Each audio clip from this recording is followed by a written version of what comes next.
میرا شوہر نامرد ہے اور مجھے خلا چاہیے۔ وہ تنسیخ نکاح کا عام سا کیس تھا۔ اچھی پڑھی لکھی فیملی تھے، 2 پیارے بچے تھے، لیکن خاتون بضد تھی کہ اس کو ہر حال میں خلا چاہیے۔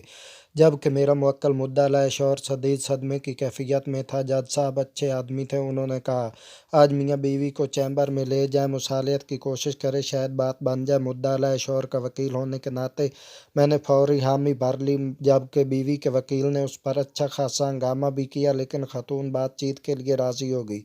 چیمبر میں دونوں میاں بیوی میرے سامنے بیٹھے تھے۔ ہاں خاتون، آپ کو اپنے شوہر سے کیا مسئلہ؟ وکیل صاحب، یہ شخص مردانہ طور پر کمزور ہیں۔ میں اس بے باکی پر حیران رہ گیا۔ ویسے تو کچہری میں زیادہ تر بے باک خواتین سے ہی واسطہ پڑتا ہے، لیکن اس خاتون کی کچھ بات ہی الگ تھی۔ اس کے شوہر نے ایک نظر شکایت اس پر ڈالی اور میری طرف امداد طلب نظروں سے گھورنے لگا۔ میں تھوڑا سا جلا گیا کہ کیسی عورت ہے، ذرا بھی شرم حیا نہیں۔ بہرحال میں نے بھی شرم و حیا کا تقاضا ایک طرف رکھا اور تیز تیز سوال کرنا شروع کر دیے۔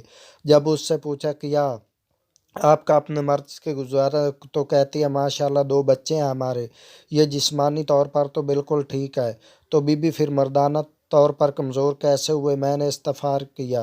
وکیل صاحب، میرے بابا دیہات میں رہتے ہیں اور زمیندارا کرتے ہیں، ہم 2 بہنیں ہیں، میرے والد نے ہمیں کبھی دھی رانی سے کم بلایا ہی نہیں، جبکہ میرے شوہر مجھے کتی کہہ کر بلاتے ہیں، یہ کون سی مردانہ صفت ہے؟ وکیل صاحب، مجھ سے کوئی چھوٹی موٹی غلطی ہو جائے تو یہ میرے پورے میکے کو گالیاں دیتے ہیں۔ آپ ہی بتائیں کہ اس میں میرے میکے کا کیا قصور ہے؟ یہ مردانہ صفت تو نہیں، نہ کہ دوسروں کی گھر والیوں کو گالیاں دی جائیں۔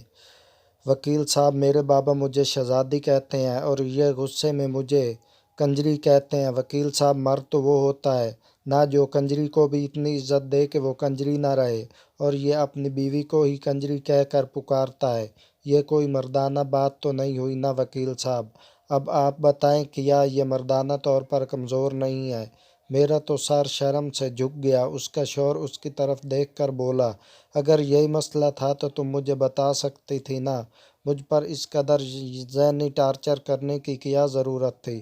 شوہر من منایا، آپ کو کیا لگتا ہے آپ جب میری ماں بہن کے ساتھ کسی ناجائز رشتے کو جوڑتے ہیں تو میں خوش ہوتی ہوں؟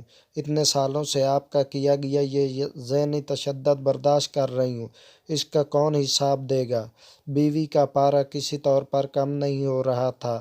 خیر، جیسے تیسے منت سماجت کر کے سمجھا بجھا کر ان کی صلح کروائی۔ میرے موکل نے وعدہ کیا کہ وہ آئندہ کبھی اپنی بیوی کو گالی نہیں دے گا، اور پھر وہ دونوں چلے گئے۔ میں کافی دیر تک وہیں کھڑے سوچتا رہا کہ گالیاں تو میں نے بھی اس خاتون کو اس کے پہلے جواب پر دل ہی دل میں بہت دی تھی، تو شاید میں بھی نہ مرد ہوں، اور شاید ہمارا معاشرہ نہ مردوں سے بھرا پڑا ہے۔ نئے آنے والے ممبر سے گزارش ہے کہ ہمارے چینل کو سبسکرائب ضرور کریں اور ہر ویڈیو کو لائک اور کمنٹ ضرور کیا کریں تاکہ ہماری حوصلہ افزائی ہو سکے۔ Thanks for watching.